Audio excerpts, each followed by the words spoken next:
రఘు, మీతోటే మొదలు పెడదాం. అనూహ్యమైనటువంటి పెరుగుదల నిన్న సుప్రీంకోర్టు. రఘు, నా మాట వినిపిస్తుందా? యా, అనూహ్యమైనటువంటి పెరుగుదల, అనూహ్యమైనటువంటి పెరుగుదల కనిపిస్తోంది.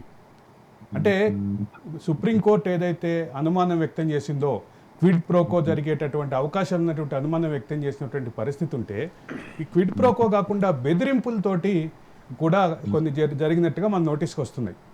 అలా ముందుగా సుప్రీంకోర్టు ధర్మాసనానికి ధన్యవాదాలు చెప్పాలి, కృతజ్ఞతలు చెప్పాలి.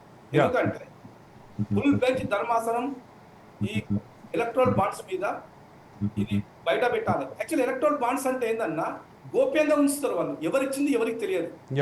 అది క్విడ్ ప్రోకో ద్వారా భయపెట్టా బెదిరించా తెలియదు. ఇప్పుడు మీరే ఇంతకుముందు ఒక మాట అన్నారు అంటే ఇప్పుడు ఈ డిబేట్ కు ముందు ఒక సంస్థ యాజమాన్యం 13 కోట్ల బాండ్, ఎలక్ట్రల్ బాండ్ మా దగ్గర బెదిరించి తీసుకున్నారని చెప్పి మీ దగ్గరకు వచ్చింది. అంటే తీసుకున్నారని వచ్చింది, బెదిరించారని చెప్పలే. అంటే ఒకవేళ క్విడ్ ప్రోకో అయితే వాళ్ళు మీ స్టూడియోకి రాకపో, మీ దగ్గర రాకపో. ఎందుకంటే క్విడ్ ప్రోకో ద్వారా వీళ్ళ లబ్ధి పొందినట్టే కదా.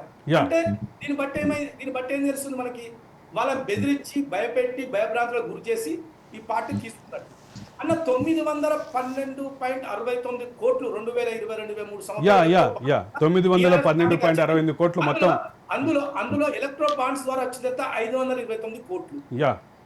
యాక్చువల్గా ఇంకొకటన్నా, మన దేశంలో most youngest party BRS party, one of the youngest party. మీరు అనొచ్చు వైఎస్ఆర్సీపీ అనొచ్చు, వైఎస్ఆర్సీపీ కాదు.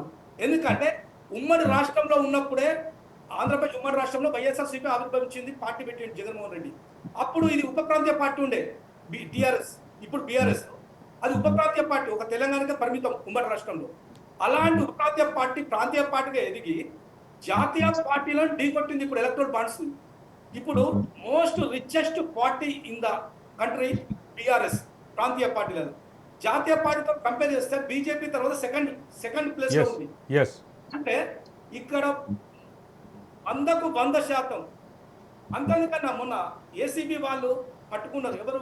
శివబాలకృష్ణ, జిహెచ్ఎంసీ డైరెక్టర్ శివబాలకృష్ణ, తర్వాత రంజిత్ కుమార్, అరవింద్ కుమార్. వీళ్ళందరినీ ఎందుకు ఏసీబీ బలపని పట్టుకున్నారు? కొన్ని లక్షల కోట్లు దొరికినాయి వాళ్ళ దగ్గర. వీళ్ళను ఎరవేసి, అంటే వీళ్ళ భయభ్రాంతులకు గురి చేసి కొంతమంది ప్రముఖ వ్యాపారవేత్తలను కానీ పారిశ్రామికవేత్తలను కానీ వీళ్ళ రూపంలో వీళ్ళ పర్మిషన్స్ కావాలి, బిల్డర్స్ కానీ రియల్ ఎస్టేట్స్ వాళ్ళకి కానీ కంపెనీస్ పెట్టుకున్నప్పుడు కానీ వీళ్ళ పర్మిషన్స్ కావాలి ఈ జిహెచ్ఎంసీ డైరెక్టర్. అప్పుడు ఏంటంటే వీళ్ళు ఎలక్ట్రల్ బాండ్స్ ద్వారా మీరు పార్టీకి ఫండ్ ఇస్తే మీకు అనుమతి ఇస్తాం అని అనొచ్చు కదా. అది కూడా కావచ్చు కదా. ఎందుకంటే